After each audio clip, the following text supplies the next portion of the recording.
morning, everyone. We are so excited to have you here on day 3 to talk about conscious consumerism. We have an amazing panel today, and we're really excited to get started. So I will invite everyone up onto the stage.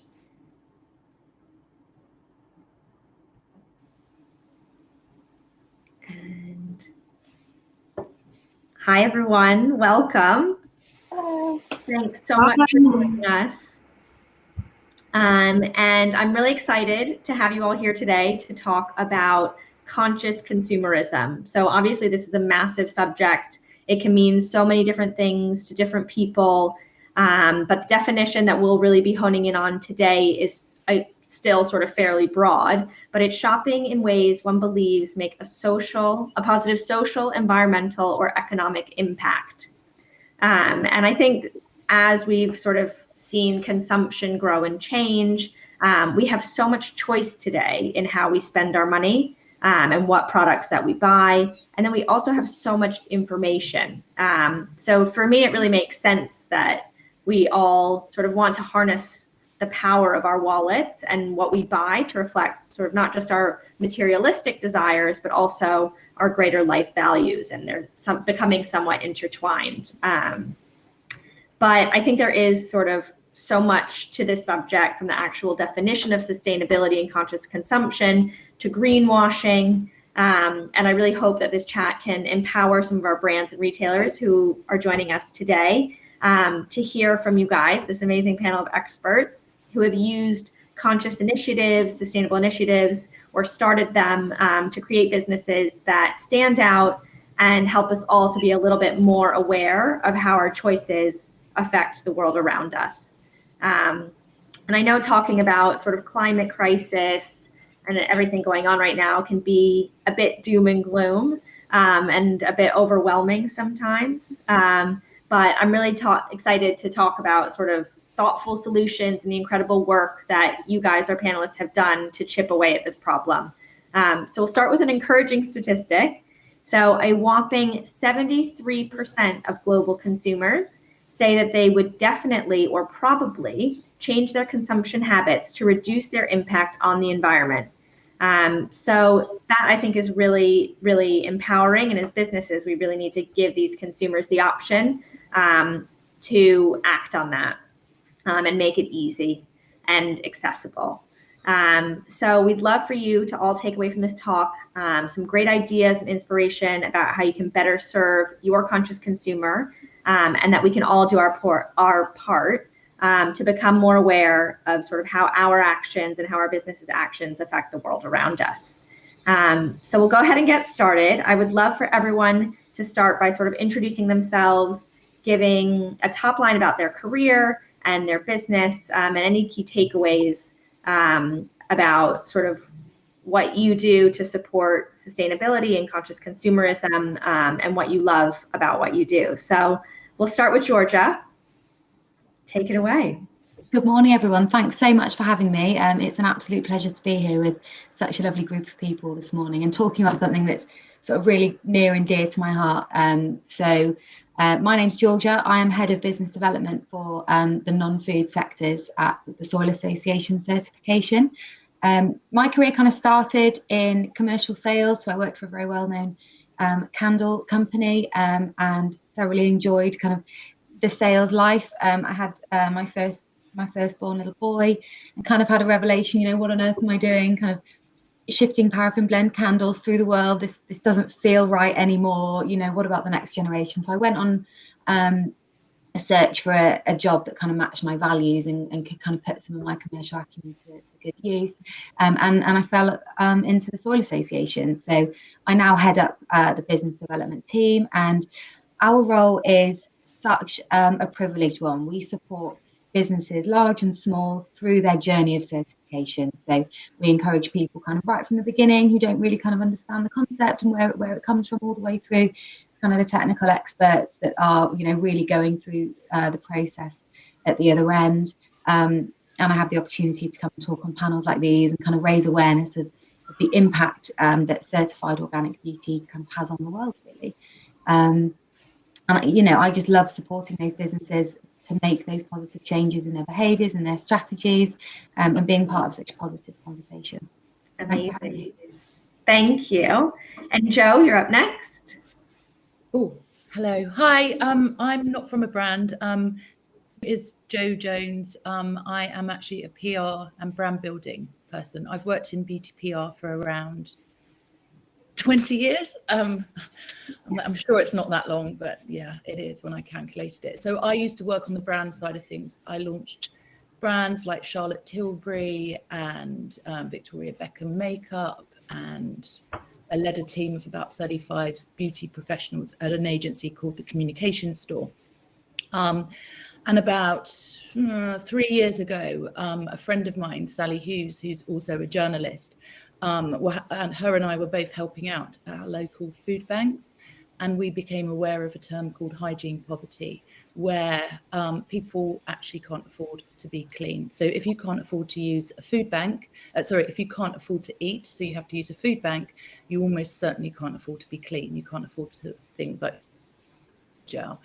And we thought that was abhorrent, especially because we are very aware of the waste that there is in the beauty industry, but also the generosity. So we just had this very small idea to use our contacts and to leverage the people that we know within the industry, and to marry the haves with the have-nots. So to take the product that would otherwise be wasted or destroyed, or that's sitting in a PR office or whatever, or a warehouse, and to provide it and to send it to people who don't have that access to those products. The thing with hygiene is it's a very, beauty is all wrapped up in lots of different things. It's not just about a lipstick and a hairbrush or whatever, or getting your hair done. It is those things, and I love those things very much indeed. But it's also about being clean, presenting the best version of yourself to the world. It's about dignity, it's about self-respect.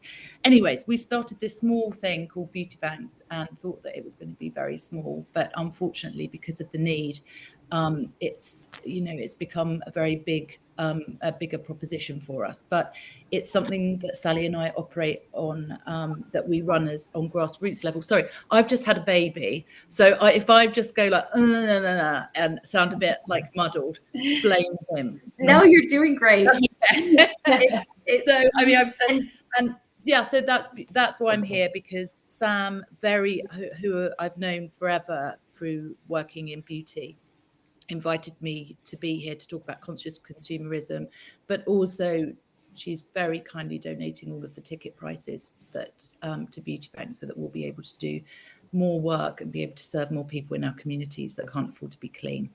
I think I ended pretty well. Yeah, amazing. And I do want to call out that Beauty Banks is our official charitable partner for this event. So all of the ticket sales, like that's contributing to supporting the end of hygiene poverty in the UK. And we're so pleased to be supporting that cause. So thank you, Joe. Thank you. Next up is Tash. Hi, everyone. Thanks again to Curate Beauty for inviting me on the panel this morning. So I'm Natasha. I'm the founder of the Kind Store, and if you haven't heard of the Kind Store, we stock sustainable alternatives to everyday essentials. So everything is vegan, made of natural ingredients, sustainably packaged, and we try and sort of select the best of the best to make it easier for the general public to shop that little bit more sustainably. I actually have zero experience in this area. I'm actually a chartered building surveyor, which is what I went to uni and everything for. But it all just started around 7 years ago. I turned vegetarian and then I went vegan, and I started looking into sustainability a bit more, and found it really, really difficult to switch to alternatives that were better for people and planet. So I sort of went about building my own store and trying to source and put them all in one place to make it easier for everyone else, really. So that's kind of a very, very brief overview of how I got to where we are. And it's just so great that I get to work now with so many like-minded people and feel that I'm part of a bigger community, and that by taking some small actions every day, we can make a change for the better. Amazing. Thank you. And Beatrice? Hi, everyone. I'm Beatrice. I'm a blogger and influencer. I created the Fair Edit when I learned about the Rana Plaza incident. And when all that happened, I used to work with fashion, and I used to work with social media and promote fast fashion and all that. And when all that happened, I was like, what am I doing? I can't do it. And then I deleted all my posts and started all over again. Because I love fashion, I love talking about it, and I just wanted to do that. But whilst learning and sharing everything I was learning about the fashion industry, which 6 years ago wasn't that clear, everything that happened in developing countries. So the more I learned about fashion, ethical fashion, it came sustainability, and then it came sustainability within the beauty industry or just in our lives, and everything was very out of reach for me. I couldn't find a lot of information. I couldn't find anything stylish or people talking about sustainable fashion as just fashion. So I just wanted to do that and just make that the norm, and just show people this is how it's easy to buy secondhand, or these are the brands that you should support, and why should you ditch these other ones? So just sharing the journey, really. And that's where we're at. Fantastic. And then Akash, to finish us off. Hi, everyone. Thanks so much, and great to hear everyone's very inspiring journeys. My name is Akash Mehta. I am the CEO and co-founder of Fable in Maine. It's a modern hair wellness brand that's inspired by ancient Indian beauty secrets, and we launched just last year in the likes of Sephora, Curate Beauty, Boots, and yeah, taking on hopefully international territories soon. A bit about me, I am an engineer by trade, so studied electronic engineering, but then somehow found myself working in the beauty industry. So I worked in the likes, and my corporate career was in first Burberry, then I worked in Estée Lauder companies, for UK and EMEA, and then I went for a couple of years to Paris to work for Dior in head office. My kind of remit was digital marketing, in charge of kind of influencers, affiliate, and social media worldwide. But similar to Georgia, kind of working in these companies, you kind of have this aha moment of, does it really, does it resonate with my core values? Sitting in meetings, thinking about it was like boardroom meetings of what should we do that's sustainable? What should we do that's giving back? And I'm like, we shouldn't be like making it in a meeting. We should be feeling it. It should be really authentic. So I kind of was like trying to educate, trying to go further and further. And it was always like one step at a time. It took so long to get one thing done. And I was like, you know what, maybe I'll just go create the beauty brand that will be of tomorrow. And it was inspired by all the founder-led beauty brands I saw at Sephora. So today I have a podcast called Founded Beauty that I interview incredible founders of beauty brands around the world. And we have a similar mission of conscious capitalism, sustainable efforts, and conservation work. And just about Fable in Maine, our main mission is to help wildlife conservation with tigers and big cats around the world too. So it's a bit about me. Thank you all, and thank you all so much for being here. I want to start sort of talking about the big word sustainability. So it's been such a buzzword, I think, the past sort of 3 to 5 years, and it can mean so many different things to different people. So I'd love to sort of start with what does sustainability really mean to you, and what does acting in a sustainable way, what does that look like for you? And we'll start with Tash. Okay, so I think for me, I think the general meaning of it, which I think does resonate with me, is sort of meeting our own needs today without compromising the needs for the future. And I think it's pretty much the generic term, but it's very simple and it's actually quite obvious and really what we should be doing. But sometimes that does kind of just focus on the sustainability side. And as you said earlier, obviously social and economic impact is also really, really important. So how we try and communicate that with our audience is encouraging our customers to do their own research first. They're then empowered, they understand, or hopefully understand, the bigger issues and can make those better choices.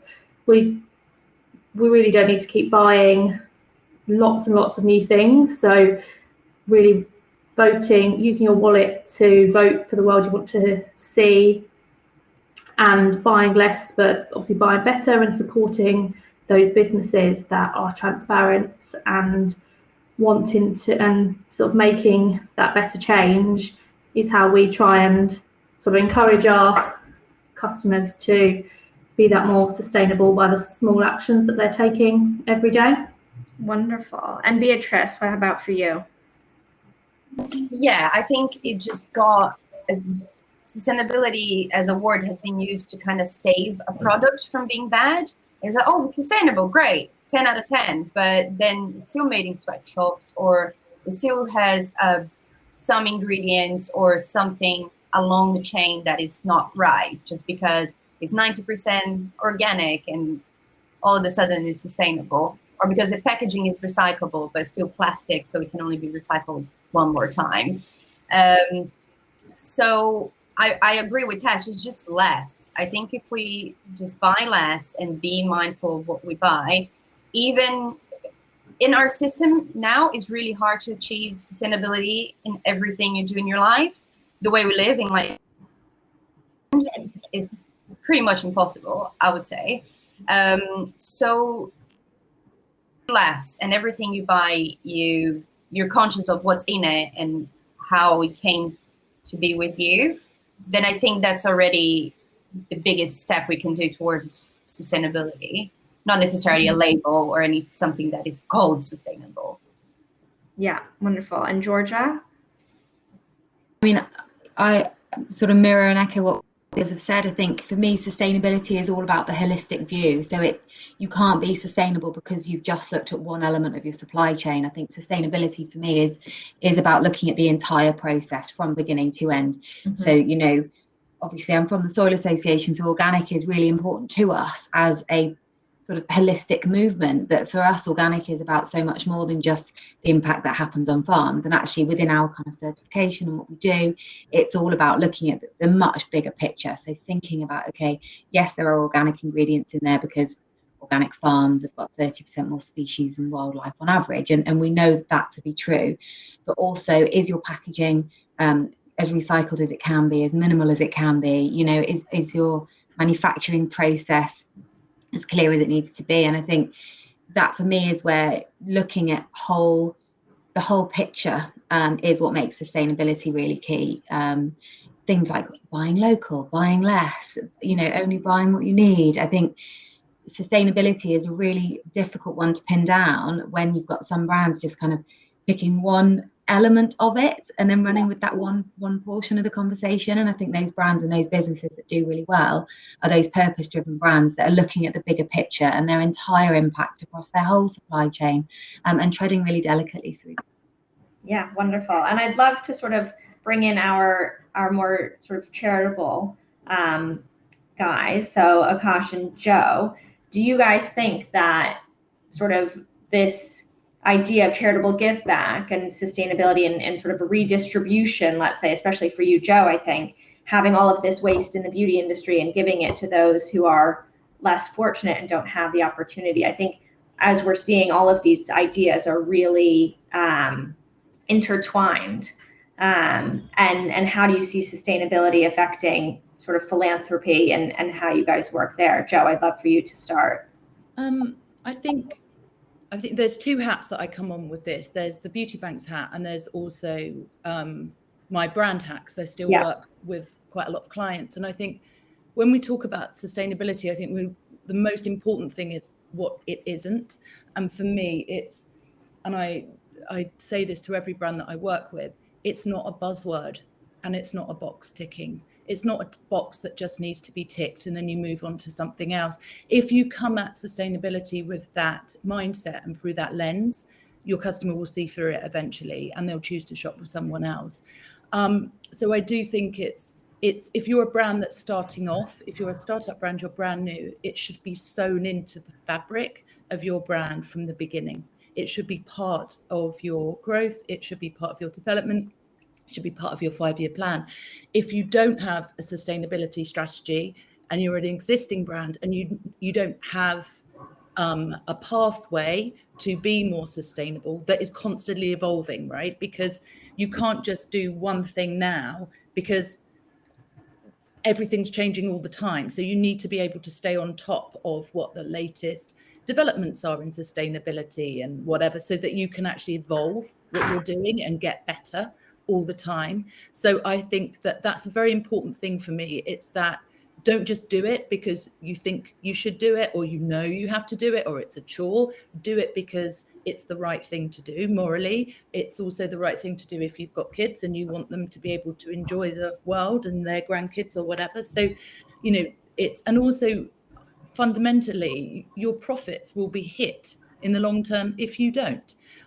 So that's a reason, you know, we shouldn't have to convince anyone to think with a sustainable mindset, but unfortunately we still do for a lot of brands. And I see that quite often. From a beauty bank's point of view, from a charity point of view, I think it's just about, you know, we provide a sustainable option for brands. You know, so if a product is coming towards the end of its shelf life and you can't, you know, it's sitting in a warehouse and it's going to be destroyed, or retailers won't take it or whatever, we're an option for you. Because it, you know, if we send products to people, they get used straight away. It's not like they're going to be sitting around on a shop shelf or whatever waiting to be sold. So we do provide a sustainable option. We're not the only ones out there. There's lots of other people that are doing similar things, but it is an option. And, you know, to really think about before profit, in terms of, okay, we can send it to an Amazon shop where whatever, or we can send it to TK Maxx, or we can send it to whatever. Think about how you could actually use that product for better. One thing I find so incredible is how it's the small brands, and maybe it's what Akash was talking about earlier. When you work for a bigger organization, there are so many layers to everything that it takes ages sometimes to get a decision made. But what's so heartwarming to me is how very tiny brands, and I'm talking tiny brands with 1 or 2 products, will still want to support us and will give a percentage of their profits or do some kind of thing.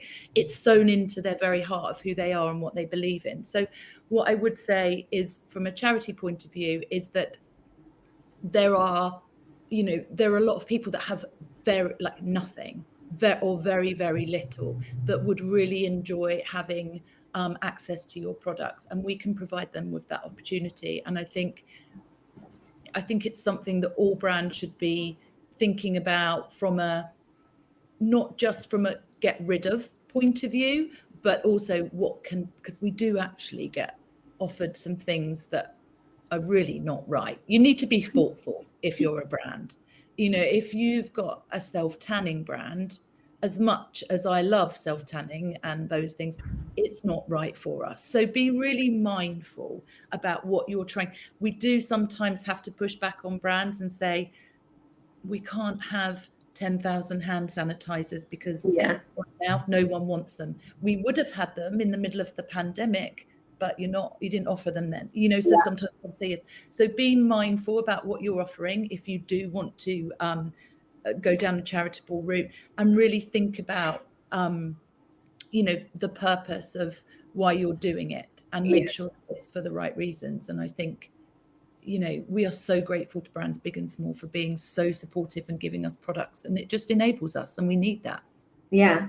And I think the comparison between the big brands versus the small brands, and I think that leads perfectly on to you, Akash, who have been at both, and sort of the amount of layers and bureaucracy to get through any decision at a big brand. Then starting a small brand, you really don't have to undo all of that sort of previously made infrastructure. You can start from scratch. So I'd love to hear sort of how you guys started and built sustainability and philanthropy into your mission from the beginning. Yeah, no. So, I mean, to echo what everyone said, you know, sustainability for us, me and my sister, it's not a, I mean, it's a quote we always hear, but it's not about it's not a destination, right? It's the journey. And I think people really need to remember the most important thing when working in, you know, with sustainability is just listening to the market, to your consumers, to the industry, because it's always ever changing, and we always have more to learn and grow. What I found working, and I learned this at a young age working in big corporations, me and my sister have always been very much into the charity sector, working from a very young age with lots of different grassroots organizations, and being ambassadors for also some of the bigger ones. But it was the grassroots that really got me and my sister excited. And it was a mixture of working in the big conglomerates and companies, right? It was first all about listening. Yes, they listened, but they didn't really mold and adapt those listenings to the company. It was just more like staying very surface level within the company meetings. Okay. And then I was always like, okay, we've got these ideas. We know what the market needs. We know what our products need to change. When are we going to do it? And it was, again, as Joe said, the layers and the signing off, and nothing ever ended up happening. And then it was like, okay, but let's work with the biggest charity names because we need the biggest name. And I said, but there are so many smaller grassroots organizations that would benefit so much more with our support as a Dior or as a Estée Lauder. And and there's a lot more transparency there, and a lot more actual things we can do and change. So I think that's when me and my sister came together and we said, we have the luxury in a way as a small company to make those decisions. But actually, I just felt a little bit tired of the big players. Actually, I think it was laziness. It was a little bit of unfamiliarity and being scared. It was always like, let's wait until another big brand does it before we do it. And I think that's where I realized this is not the future of beauty. It's the founder-led small companies, but small but mighty. These can be still small companies with 20 employees, but $100 and $200 million revenue, sometimes more than these big companies. But they have a bigger vision than the egos of themselves. And I think that's what it's about. It's putting the ego outside the door, listen and learn and accept that we're not perfect. We're still growing. Fable and Mehta is far from being the most sustainable brand. We have a long way to go. But we're on that journey.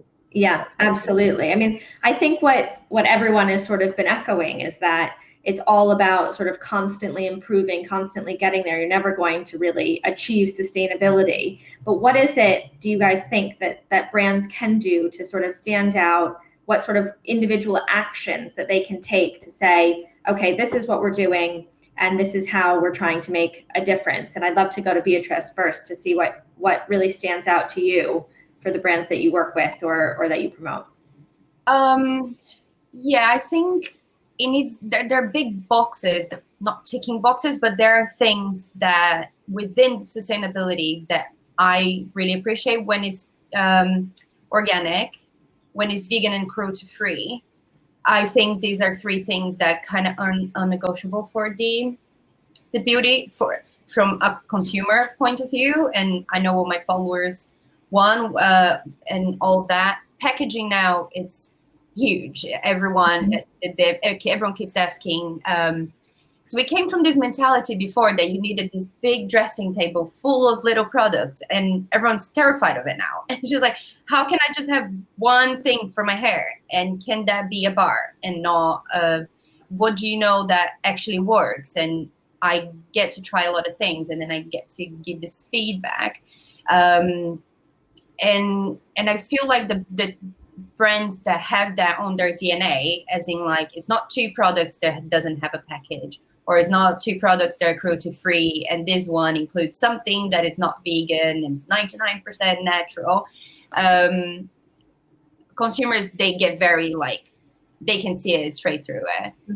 So I think having a few things that people find it very important to their ethics, that I think these three are very close to people's heart, especially cruelty-free and vegan, which being vegan, and it's already a big step towards sustainability or sustainable products. So I feel like as a consumer, when you know something's vegan, it's already pretty good. So you tend to believe in that, believe in the product and not what to say. Yeah, absolutely. And Tash, what about you? What is it? Again, I think obviously the vegan products are very important, but is there any sort of maybe sustainable behaviors or actions that you look for in the brands that you stock? Yeah, so I think I'll just start by saying, I mean, everything that Beatrice just said, I think an informed consumer is looking for those, and they are obviously happy to pay that increased cost, particularly as well if they know things are being manufactured with fair wages. You know, they're looking at everything in the whole now. And for small brands, as many of you were just saying, they are doing things on top, such as we work with brands for reusable period pads, for example. For each one you buy, they then also donate one to somebody in need. And it's the small brands that are doing this. I mean, there's so, particularly in retail, such large brands, they might say, oh, we've planted 20,000 trees this weekend because everybody has bought our product. But the thing is, they've bought, say, a t-shirt that was cheaply manufactured using raw non-renewable resources and energy just to then plant the trees, which doesn't make sense. So it's trying to get those consumers that are actually now starting to take an interest in sustainability, but actually realise that it isn't just that, that one thing that's positive, because it doesn't obviously compare with then all actually what they've done to create the product in the first place. So I think I'm actually trying to remember exactly what the question was. It was about sort of certain practices that brands can take to really sort of authentically be more sustainable and more conscious about their production. Because I think especially it's a bit of a you're stuck between a rock and a hard place. Obviously, you want to be more sustainable, and being more sustainable might mean selling fewer products. And how do you sort of reconcile that as a business where you want to sell your products? Yeah, I think a big innovation is the refill sector, that sort of circular economy as well. So with certain beauty products or home products, it's actually buying something that then you can just buy a much smaller or a packaged free version of it to refill. So then you're not having to buy, say, a glass container every time you need to top up on that product. So refill is really becoming more and more popular. I think it becomes a bit more tricky when you are an online retailer as to how you then get that product to consumer with as little packaging but keeping it intact as possible. But then also sort of circular, if once you've used something, you return it and then they can reuse that packaging, or whatever kind of sector you're in. I think they're the two areas that I think there's still a lot to. I'm sure there's still a lot more better ways to get around it, but it's definitely something that more and more companies are doing. Yeah, absolutely. And Georgia, how about you? Yeah, I think absolutely agree with everything everyone said. I think one of the main things that brands and businesses can do is build a relationship with their customers and with their consumers. And actually, it's about going on a group journey and everyone doing it together. And I think it's about brands are becoming so much aware of what they're doing, but so are consumers. We're all learning from one another. We did a survey last year, and half of the survey consumers thought that actually big brands were spending more time telling them what they were doing than actually doing what they should be doing. And I think sorry, I just want to interrupt you. There's a bit of an echo. Can you guys go on mute while we're just talking? Thank you. Sorry. I think it's about that relationship building, and it's going on that journey together with your consumer and being really honest. And it's like, this is a journey, and we haven't got it perfect yet, but this is what we're doing now. Yeah. This is where we want to go next. And accepting that honesty really does take you so much further than saying, well, it's okay because we've got recycled packaging. It's like, it's going on that group journey, I think, is so important. And really, really appreciated, and then actually you retain your customer for longer because they trust you. And so then they're going to try your next product and they're going to spend a bit more, and all the other positive business aspects to that relationship. Yeah, I think it's so important how educated and how clever consumers have become. I think and obviously this has changed so much in the age of having all of our information right here at our fingertips all the time. But consumers are so smart that you can't trick them, right? They'll see bullshit any day. But also, do you know what? All that choice and information, it's really overwhelming. So I think with that relationship that you have with your consumer, your customer, it's about articulating yourself clearly, succinctly, being really clear. Do you know what, we haven't done this bit yet, but we're working on this bit. We've done this bit though. And you know, these are the decisions we've made as a brand. So it's using that information appropriately and not overwhelming people without, you know, hoodwinking them. And I think it's a really kind of nuanced conversation, isn't it? But I think when it's based on honesty and authenticity, and you're looking at your supply chain coherently, and you're thinking, okay, you know, have my social aspects been considered? Have my environmental aspects been considered? Then you end up with actually a really special brand.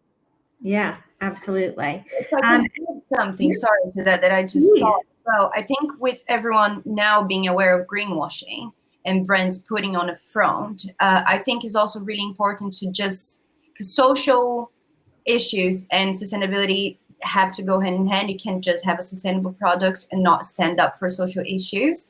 And I feel like if I go to a brand social media, which is like the way the brand has to put it out there, everything they believe, and you don't see diversity on hair types, skin types, sizes, ethnicity, you already know it's just like, so it's sustainable, but you're not including everyone in your sustainability. And I think that that's another thing everyone is very aware. It's not just standing up for Black Lives Matter, is including Black people in your campaigns, in everything, in all races, and all of that. So I think brands really need to be aware of the social issues as well. Yeah, absolutely. And I definitely think that sort of sustainability and poverty and inclusivity, it's all interrelated, right? Like nothing happens in a vacuum. And I think how we buy products and support different businesses has to sort of speak our values from, again, and I think this is conscious consumerism, right? It's about social, economic, even political views. And I think that we are so empowered. And like Georgia said, yes, it can be overwhelming, but how exciting to have the choice to choose how we spend our money.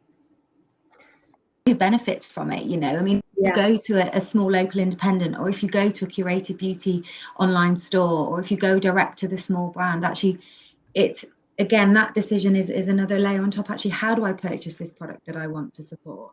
And it's being really conscious all the way down the line, which absolutely is really empowering. Yeah.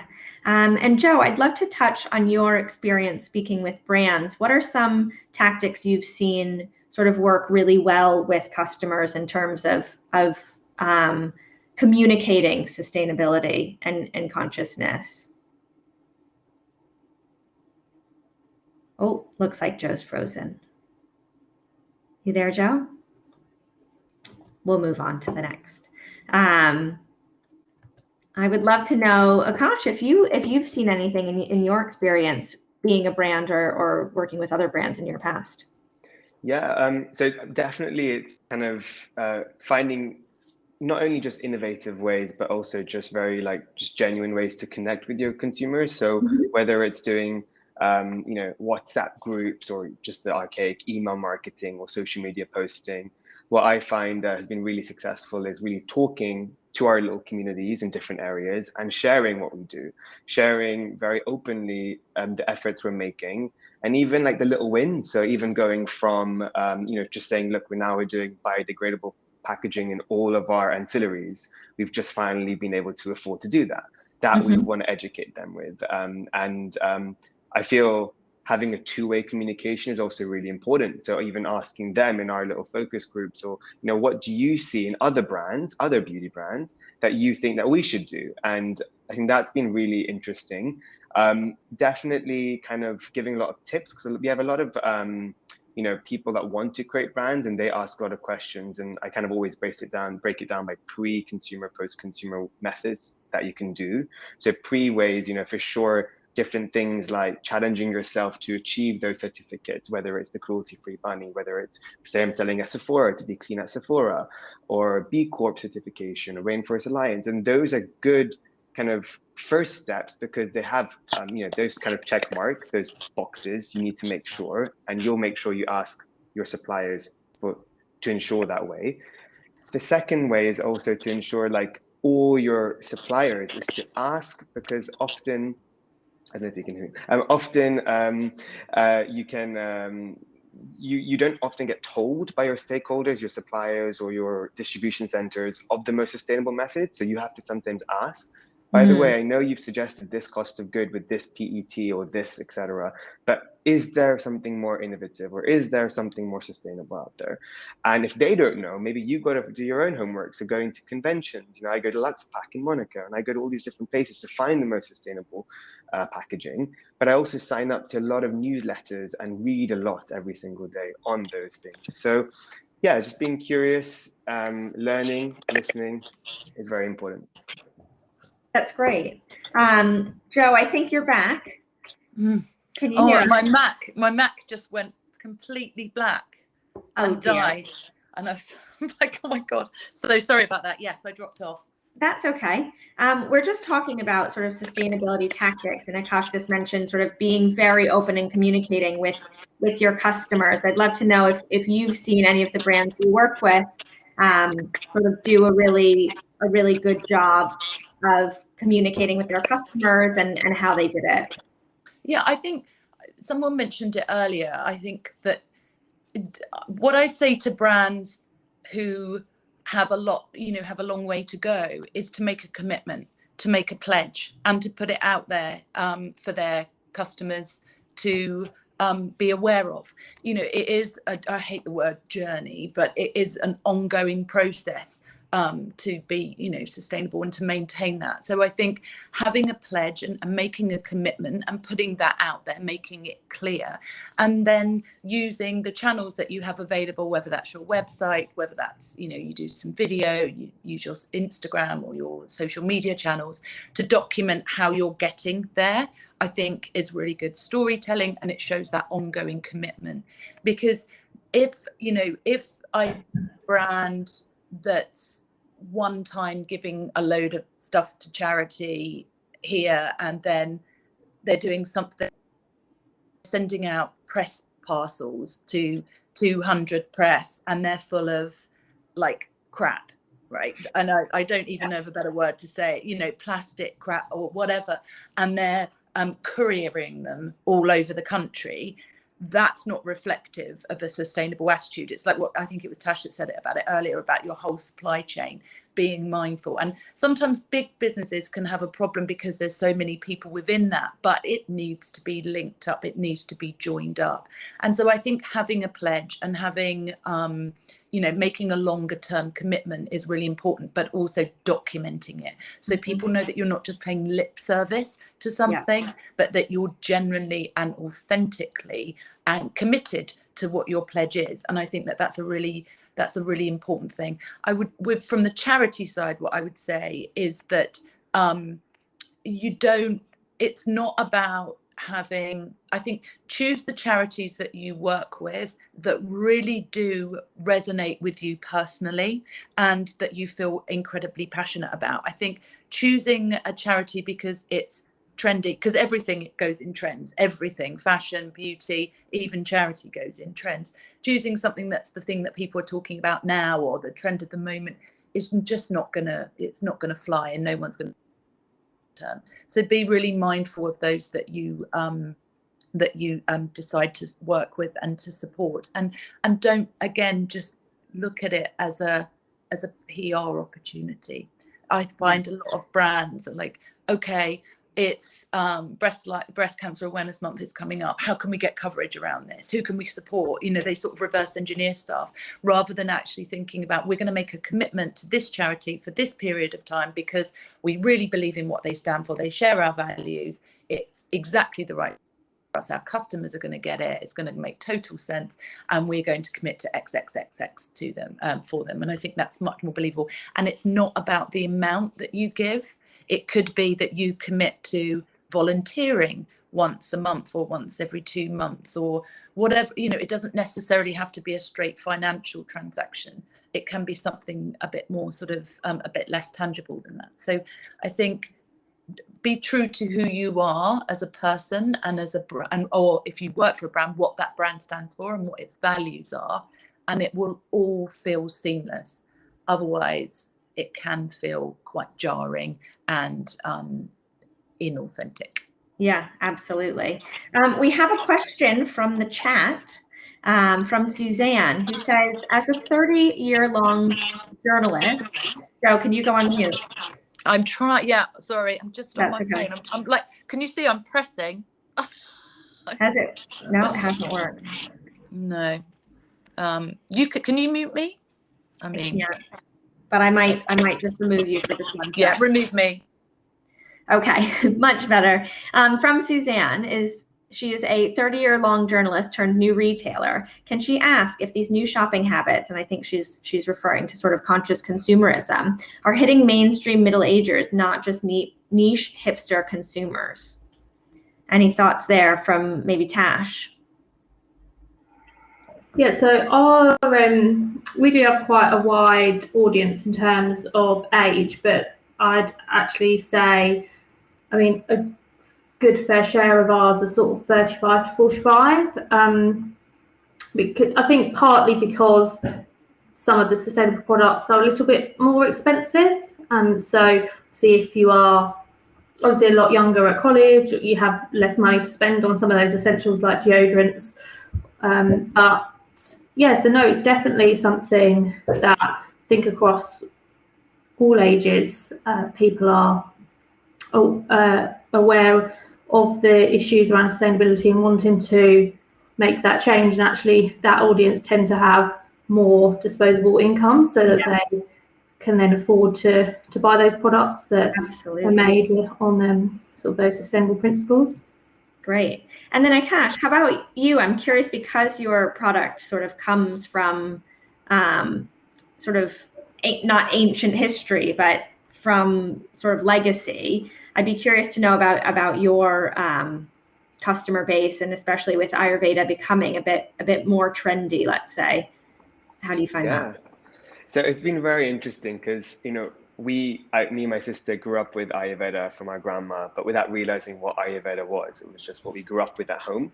Mm-hmm. So we definitely had a mission to bring those incredible, you know, Indian secrets that we grew up with, but it's been 4,000-year-old science that's been time tested and passed down by generation. But honestly, to the Western world, but to the whole world, because there was a fatigue from going into the retail stores, into market, and not seeing representation of the incredible like Indian products that we grew up with, but also from us as consumers who didn't have access to being in India and get those raw amla, Indian gooseberry, all this turmeric that we would have in India. I had none of that in my local Sainsbury's or in the local Boots.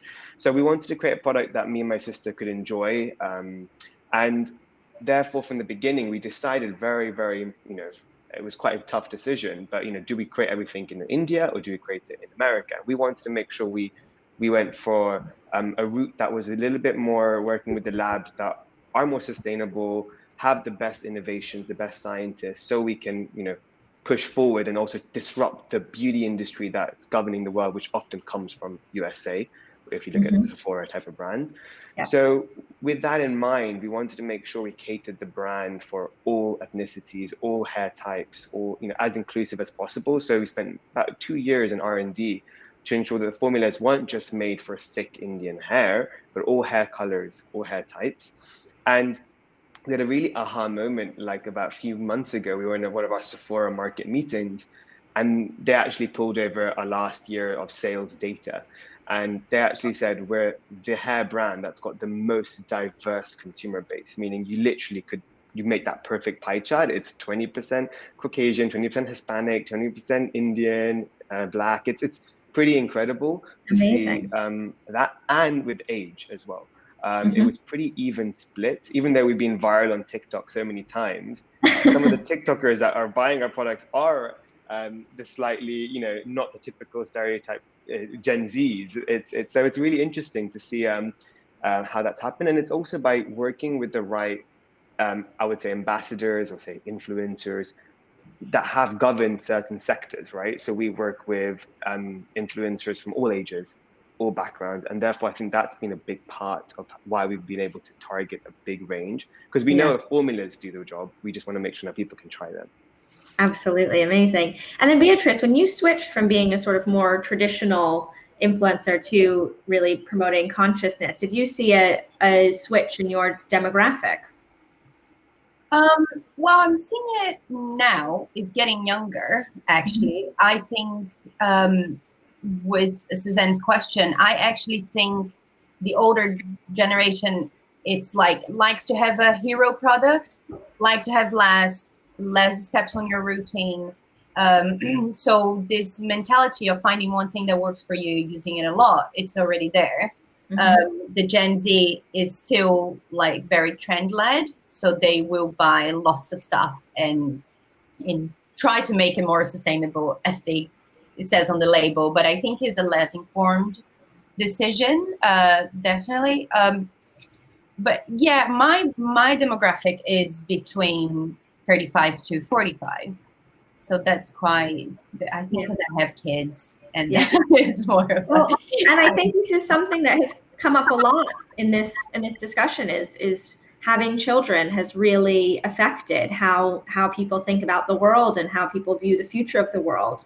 And I think that's decisions when you're buying kids hygiene products, and everything is like little ingredients, and you try to get no fragrance, no this. And all of a sudden, for us, you have this gigantic list of ingredients, and we just accepted that that's normal.